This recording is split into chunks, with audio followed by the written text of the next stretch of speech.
అందరికీ నమస్కారం. నిన్నగాక మొన్న మాజీ ఐఏఎస్ గారు విజయ్ కుమార్ గారు అధికార దుర్వినియోగానికి పాల్పడుతున్నారు అని చెప్పని పవన్ కళ్యాణ్ గారి మీద కోర్టులో కేసేశారు. అదేంటయ్యా అంటే హరిహర వీరమల్లు టికెట్లు రేట్లు పెంచుకుని అధికార దుర్వినియోగానికి పాల్పడుతున్నారని చెప్పని ఒక కోర్టులో కేసేశారు. కోర్టు ముట్టికాయలు వేసి ఆ కేసుని డిస్మిస్ చేసింది.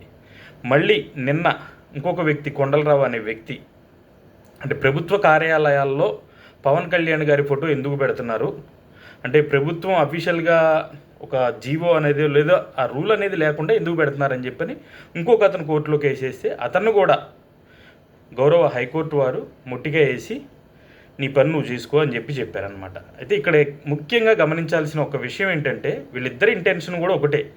అయితే జగన్ రెడ్డి దగ్గర మెప్పు పొందాలి లేదా పవన్ కళ్యాణ్ అనే వ్యక్తి రాష్ట్ర రాజకీయాల్లో చరిత్ర సృష్టించి 21 ఎమ్మెల్యే సీట్లు 2 ఎంపీ సీట్లు కొట్టి 100% స్ట్రైక్ రేట్లో ఉండి మంచి ఫామ్లో ఉన్నాడు. అలాంటి వ్యక్తి మీద మనం ఆరోపణలు చేస్తేనో లేకపోతే ఏదైనా కేసులు వేస్తేనో మనం కూడా ఫేమస్ అవ్వచ్చు అనే ఉద్దేశం కావచ్చు.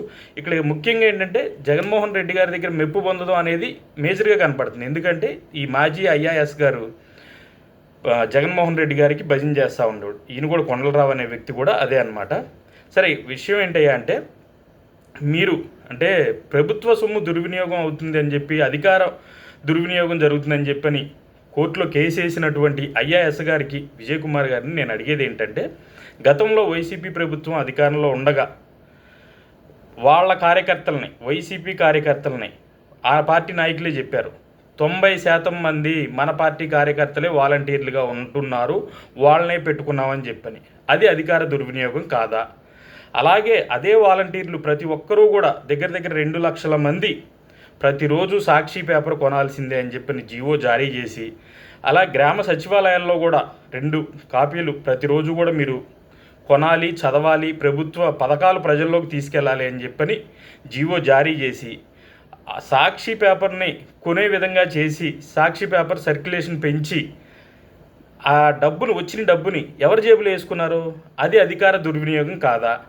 అప్పుడు మీ కళ్ళు మూసుకుపోయినాయా అని చెప్పని విజయ్ కుమార్ గారిని అడుగుతున్నాను. అధికారంలో ఉండగా జగన్మోహన్ రెడ్డి గారు అన్ని అరాచకాలు, ప్రభుత్వ ఉద్యోగులతో పనులు, ఇసుక, గన్లు, క్వారీలు, దళితుల మీద అన్యాయం, ఏ రోజు కూడా నోరు మీద పని ఐఏఎస్ గారు పవన్ కళ్యాణ్ గారు కూటమి ప్రభుత్వం అధికారంలోకి రాగానే ఇప్పుడే మీరు నిద్రలు లేగిశారా అని చెప్పని నేను అడుగుతా ఉన్నా. ఈయనది ఒక పంద. ఈయన అసలు జగన్మోహన్ రెడ్డికి అచ్చంగా ఒక భజన బ్యాచ్ అనమాట. ఇక కొండలరావు అనే వ్యక్తి రైల్వే ఉద్యోగం అనుకుంటా మాజీ.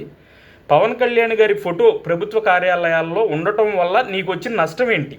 ఏదైనా దానివల్ల అవినీతి ఏమన్నా జరిగిందా? లేకపోతే ఆయన పేరు చెప్పుకుని ఆయన ఫోటో చూపించు ఎవరైనా ఇటు జనసేన కార్యకర్తలు కావచ్చు, నాయకులు కావచ్చు, ఏదైనా అవినీతి చేశారా? పవన్ కళ్యాణ్ గారి ఫోటో అక్కడ ఉంటే అక్కడ ఉన్నటువంటి అధికారులకు కావచ్చు, ఎవరికైనా పనిచేసేటువంటి వర్కర్లు కావచ్చు, ప్రతి ఒక్కరికి కూడా ఒక భయం అనేది ఉంటుంది. ఎందుకంటే ఆయన ఫోటో చూసినప్పుడల్లా ఒక గర్వం ప్రతి ఒక్కరికి కూడా ఉంటుంది. ఎందుకంటే నిజాయితీకి నిలువెత్తు రూపం పవన్ కళ్యాణ్ గారు. ఆయన చూడంగానే ఏదైనా తప్పు చేయాలి అంటే కూడా వణుకు పడుతూ ఉంటుంది అనమాట. అలాంటి వ్యక్తి ఫోటో ఆఫీసుల్లో పెట్టుకుంటే నీకు పోయేది ఏందయ్యా బాబు? విశ్రాంత ఉద్యోగివి, ప్రశాంతంగా బతుకు. అంతేగాని ఆ ₹5 ఆర్టిస్టులాగా ₹5 ఆశపడో, జగన్మోహన్ రెడ్డి భజనకు ఆశపడో, లేకపోతే మెప్పుకు ఆశపడో ఇట్లాంటి చెంచాగిరి చేయొద్దు అని చెప్పని తెలియజేసుకుంటున్నావు. వయసులో పెద్దోడివి, రిటైర్డ్ అయ్యావు, అరే రామ అనుకుంటా ఉండు. లేదా సమాజానికి ప్రజా ప్రయోజన వాద్యం అంట ఇది. ఇంటాకే కామెడీగా ఉంది. ప్రజా ప్రయోజ్య వాద్యం అంటే ఏంటి? ప్రజలకు ఉపయోగపడేది ఏంటి? దీనిలో ఏముంది? పవన్ కళ్యాణ్ గారి ఫోటో అక్కడ పెట్టడం వల్ల నష్టం ఏంటి? ప్రజలకు ఒరిగేది ఏంటి? అక్కడ ఉంటేనే ఆ గవర్నమెంట్ ఆఫీసుల్లో ఉంటే ప్రజలకు ఉపయోగపడుద్ది. దాన్ని తీసేయమని చెప్పి నువ్వు దాని మీద కోర్టు కేసుకి వెళ్ళావంటే నీ నీచ బుద్ధి, జగన్మోహన్ రెడ్డి పట్ల నీకున్న విధేయత ఇక్కడ అర్థమవుతూ ఉంది.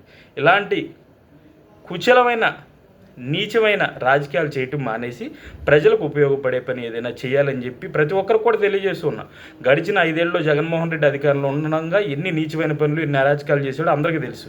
వాటి మీద ఏమన్నా మీకు చేతనైతే పోరాడండి. అంతేగాని కూటమి ప్రభుత్వం ప్రశాంతంగా ప్రజలకు కావాల్సినటువంటి పాలన అందిస్తుంది. ఇలాంటి చిల్లర పనులు చేసి మీరు ఫేమస్ అవ్వరు, ఎదవలు అవుతారు అని చెప్పి ఐఏఎస్ గారికి ఈ సీనియర్ ఉద్యోగి కూడా తెలియజేసుకుంటున్నాను. జై హింద్.